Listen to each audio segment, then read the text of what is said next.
Welcome to the Northeast Kingdom Voice. I'm your host, Scott Wheeler. Today's guest is Suzanne Pomeranz from Jerusalem, Israel. Welcome to the show. Thanks, Scott. I appreciate you having me on. Yeah. Well, with technology, it's amazing that we're able to do this, to do it from to sit here. I'm actually sitting here in Derby, Vermont, and you're sitting in Jerusalem, and you're right now. A lot's going on there. You want to tell us a little bit about it?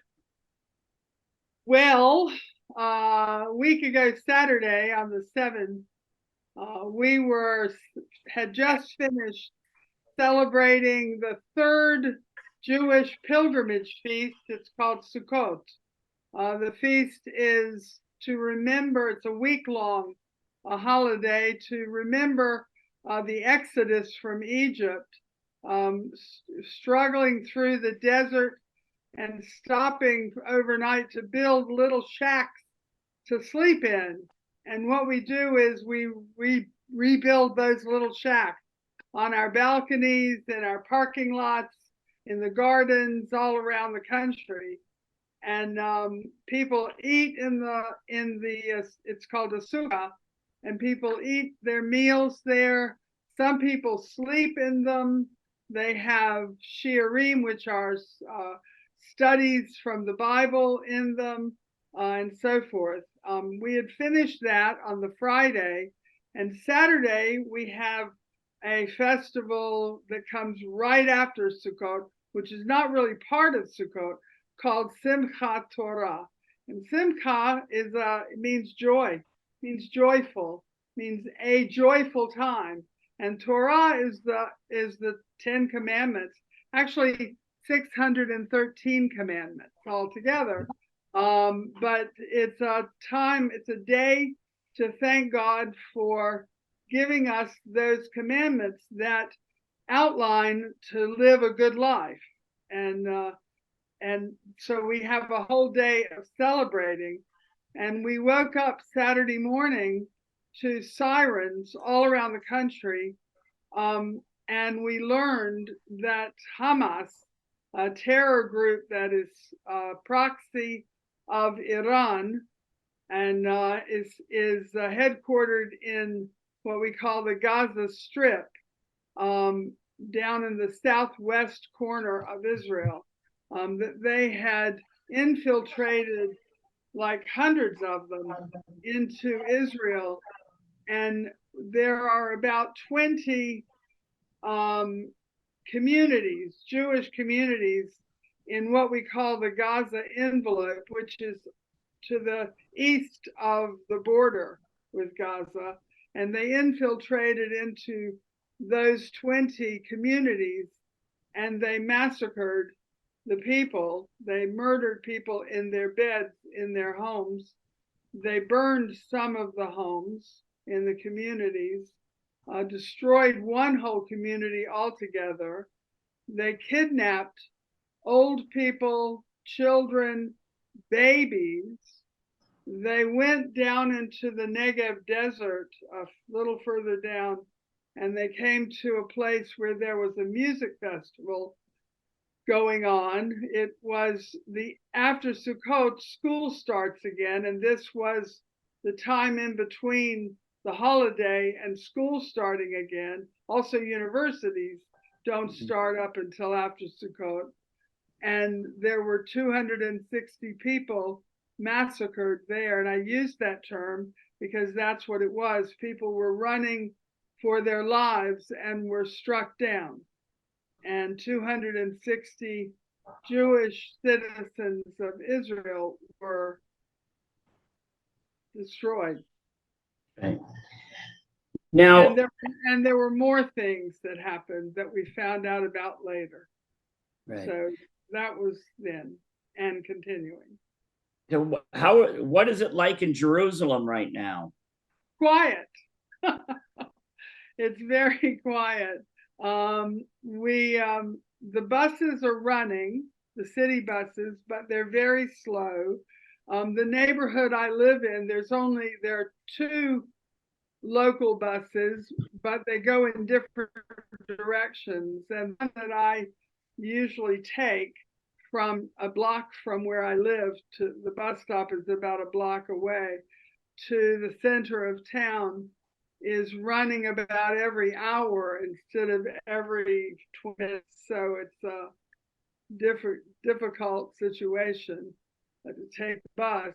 There are 3 small mini markets, groceries nearby me within a few blocks, and they are open regular hours, not on Saturday. Saturday is Shabbat, our Sabbath, so they're not open that day, but they're open other days, and people are able to do shopping that way.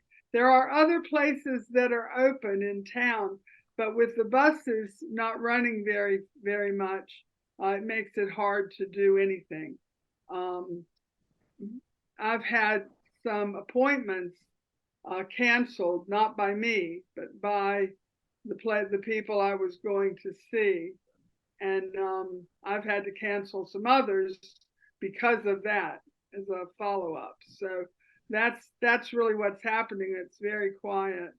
I've Have you talked. seen Oh, have you seen any stepped up security? in Jerusalem, I haven't been out of my apartment except to go to the grocery store.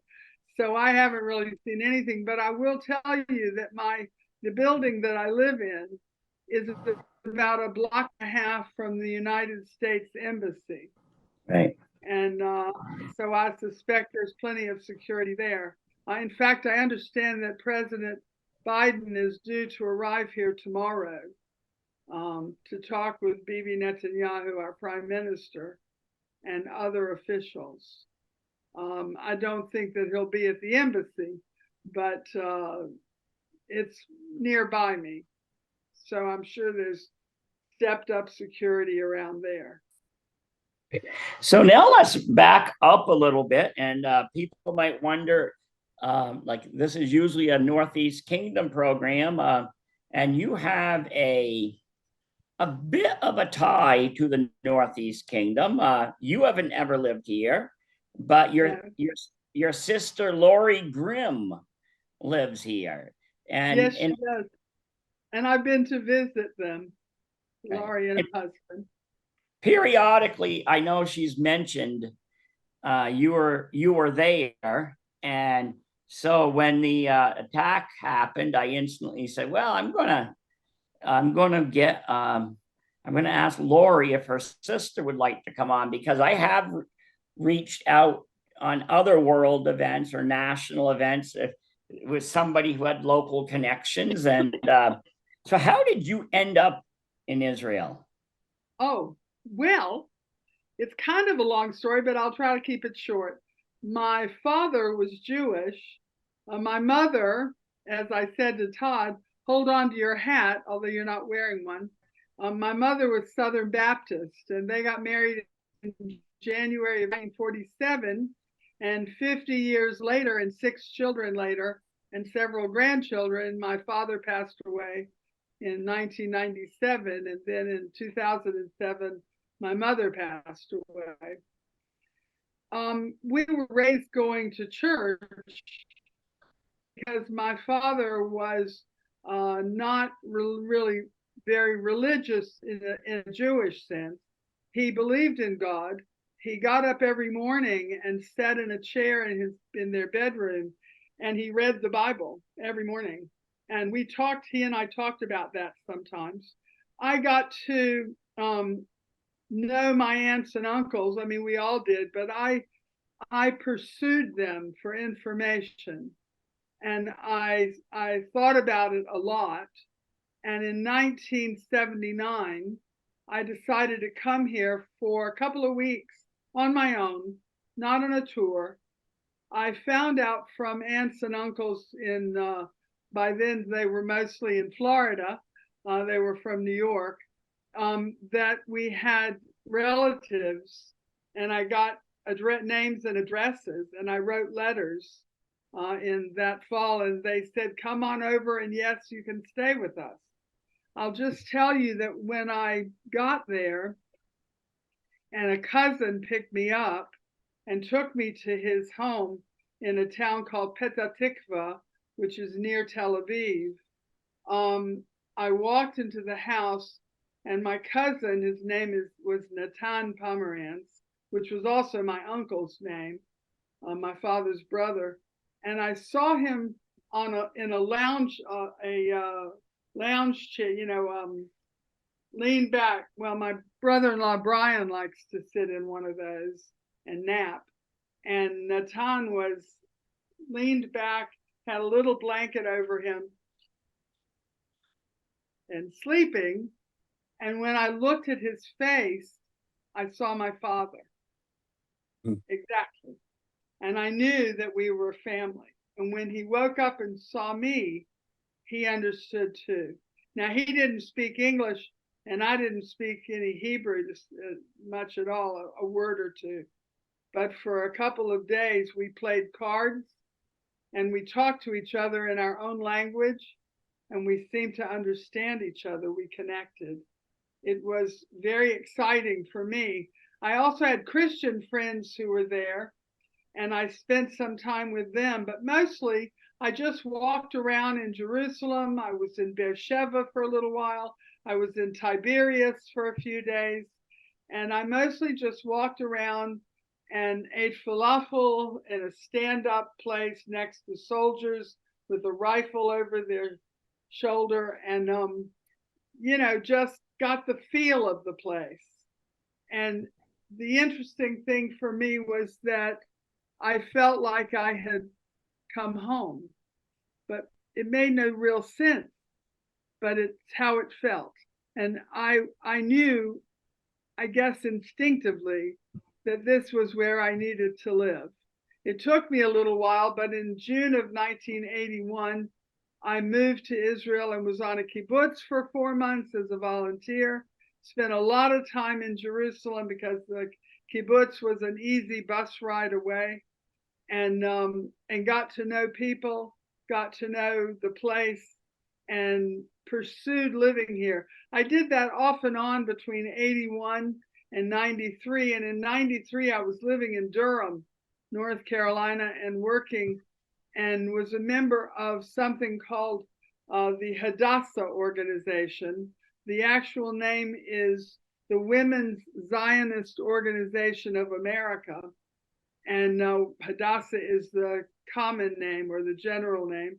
And one of the vice presidents of the organization, she and I had become good friends. She said, Suzanne, we love having you here. You work very hard for us, and we appreciate you, but your heart is not here. You need to pack. And that was in February of 93. And by June, I had not only packed, I had moved to Israel, and I've lived here ever since. It took me a few months, but by May of 94, I had become a citizen. And I have what's called my Teudat Zeut, which is my identity card. I've memorized the number, like I've memorized my social security number in the state. So like that. And that's, I've been here ever since. It took me a little while longer, but in the fall of 98, I entered the tour guide school. It's a 2-year, very intense school to learn the history, not just of Israel, but the region, biblical all the way up till today, and archaeology and anthropology and so forth and so on.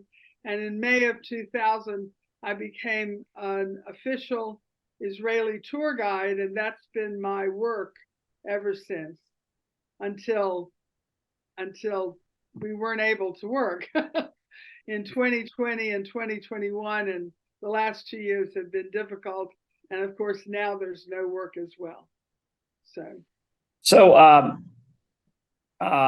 how is it? Like, have you always felt safe living in Jerusalem? Actually, yes. I've never felt really afraid for my life. We had from the fall of 2000 for about 3 years, we had a very difficult time, again with no tourists to speak of, with the terrorists blowing up our city buses, pizza parlors, cafes, markets, whatever, not just in Jerusalem, but around the country. And yeah, it was tough, but I guess I learned to see the signs. I guess I learned to pay attention to who was around me, to what was going on all the time around me. It's very exhausting, I'll say that, but it kept me safe, and I always felt safe. I've never felt afraid here. So, how do you? So, what are your thoughts? Well, of course, you have strong thoughts on what's going on there. But tell me, in your words, what do you think about what's going on and what needs to be done? Well, if I'm going to be completely honest, I'm one of those who believes that the only thing we can do is, oh gosh, this is going to sound really horrible, and I don't mean for it to, but you have to understand what we've been going through for a long time. Let me just back up and say that one of the programs, one of the procedures that we've engaged in for the last 70 years or so is to try to negotiate with those who hate us and come to some sort of general resolution on both sides. We have given away land that is important to us as biblical and historical, and that's been very hurtful and very difficult because the other side, and we know who they are, the PLO, Hamas, Islamic Jihad, Hezbollah, and Iran. And when I left out one, the Houthis of Yemen, which are also a proxy of Iran. And we really want to have peace. Our kind of peace is that everybody is nice to each other and that we get to live reasonable lives without always being afraid. But the other side is not that interested, and unfortunately, they live on hatred, and they seem to think that the only way to get what they want is to terrorize us 24/7, which they attempt to do. This most recent situation is all brand new to us because we've never had this sort of I don't know what to call it, this murdering and massacring and, need I say, cutting the heads off babies. And yes, and this sort of behavior is new to us, and we don't really know what to do about it, but our immediate reaction is to destroy those who would engage in such things. And that means Hamas and Islamic Jihad. They're two different but related organizations in Gaza. And both are proxies of Iran. And they do what Iran tells them to do, what the mullahs tell them to do. That's where their weapons come from. That's where their information comes from. And now their leaders are not sitting in Gaza. Their leaders are sitting in penthouses in Qatar, and one of the Gulf states. And so they're fine. They're sitting up there having their nice time and giving instructions to the people in Gaza to kill more Jews, kill more Israelis. By the way, they don't discriminate between Jewish Israelis and other Israelis, Arabs, Christians, Muslims, doesn't matter to them as long as they kill people in Israel. Right. So what do you think the United States needs to do? Well, this is going to sound funny, maybe, but basically leave us alone. We like to have the support of other countries, other people, verbal support, financial support is always welcome, other things that we need. We have a good relationship between the Israeli Ministry of Defense and the U.S. Department of Defense. That's, people talk about the special relationship between Israel and the United States. It's really between our defense situations more than anything, and we're grateful for that connection. But they've put 2 aircraft carriers in the Mediterranean, and I think there's a sub, but I'm not sure, submarine. I'm not sure about that. And I don't know what else they're planning, but the truth is, at least as far as the citizens of Israel are concerned, we don't want any foreign boots on the ground in Israel. We frankly don't want that responsibility. We have an amazing army. We are called the most moral army in the world, which is good and has also caused us problems because we won't do things that others will do. When our pilots in the Israeli Air Force are about to bomb something in Gaza or wherever, if they see that there are civilians in the place that they're going to bomb, especially if they see children, they cancel the action. Most other armies and Air Force won't do that, but we will. And this is good on one hand, and on the other hand, it causes us more trouble, if you can imagine. But we don't want foreign armies to get in the middle of all this. By the way, when the reservists were called up over the last week, 330,000 showed up.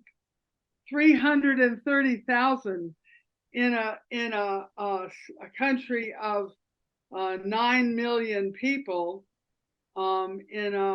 with not that many Jews, but 9 million approximately altogether, and not all of those that showed up at their bases to join the fight were actually called up. I mean, they didn't have to, but they came.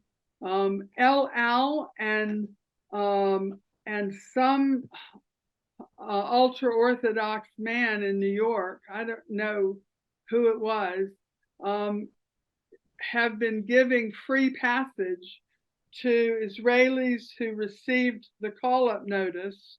Wherever they are, they received it. If not by letter, by text on their phones. And if they show the text, they get free passage back, not only from the United States. I saw a whole thing about people coming from Australia and other places. And the flight was so overloaded that people were sleeping on the floor. So Israelis are loyal. All the last few months we've been having big demonstrations, which has divided us politically into left and right, basically.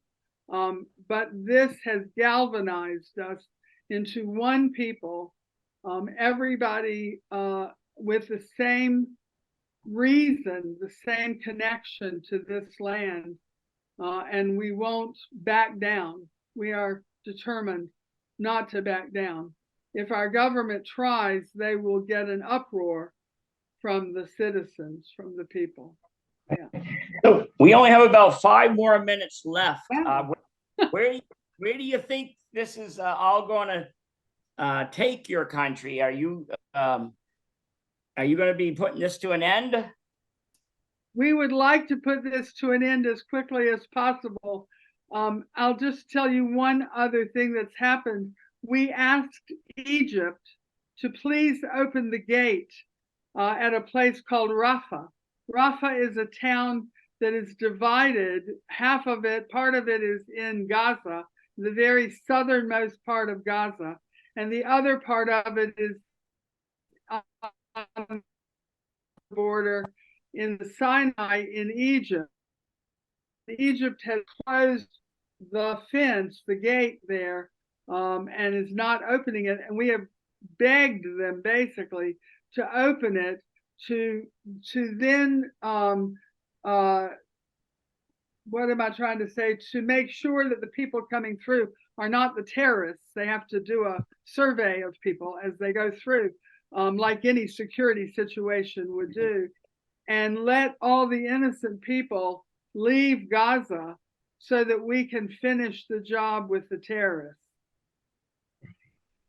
We've asked, but Egypt has said no. So that's pretty tough, you know. So we're not sure. I guess we're not sure exactly what we're going to do from that. Yeah, I know, as we talked about, for what it's worth, I know President Biden is going to be there. I don't know if it's today or tomorrow, but Tomorrow. right. Well, we only have a couple more minutes left. What more would you like to say in those 2 minutes? Well, Israel is still, in my opinion, the most beautiful country in the world. Yes, I'm also an American citizen, but the connection here is in my heart very strongly. I know that people, including members of my family, would like for me to take the next plane out and come back to the States. But this is where I live, and this is where my commitment is, and I'm not going anywhere. I feel safe here. I don't feel under threat. So I'm just trying to do the best I can. I'm connecting with a lot of people by email and by chats, videos, and talking. I hardly have slept, but in the middle of the night, I'm on video chat with friends, sometimes for hours, and talking friends and some family members. And that's actually been helping me to be calm and focused. But I want people to understand that when this is over, please come back. We need you. I need you. I need you to hire me as a tour guide. You know, when everything calms down, at some chapter of my life, I want to go. So come and please bring my sister and her husband. Yeah. Because they want to come back, and I want them to come back, even if only for a visit. Okay. Well, I really appreciate you coming on, and you know, maybe in the future we can have you back on for an update. Thank you, Scott. I would love to do this on even on some regular basis if you want. I'm very happy to talk about life here, about what we do in real life. This is not real life with this. It is, but it isn't. You know what I mean? Yeah. Oh, I mean, I spend most of my time touring, and so with tourists, so this is not possible. Right. no. Okay. Well, Anyway, so let me help you update everything whenever you want. Just give me a shout. Okay, I appreciate it. Stay safe. And let me just say shalom, shalom, peace for you and everybody. And remember Psalm 121. If you pray, if anybody watching this prays Psalm 121, especially verse 4, he that keepeth Israel neither slumbers nor sleeps. We just remember that, and that gives us much calmness and hope. Okay. Thank you. Thank you. Thank you. Bye. Thank you to the viewers of the Northeast The Kingdom Northeast Voice. Kingdom. Yeah, the Northeast Kingdom.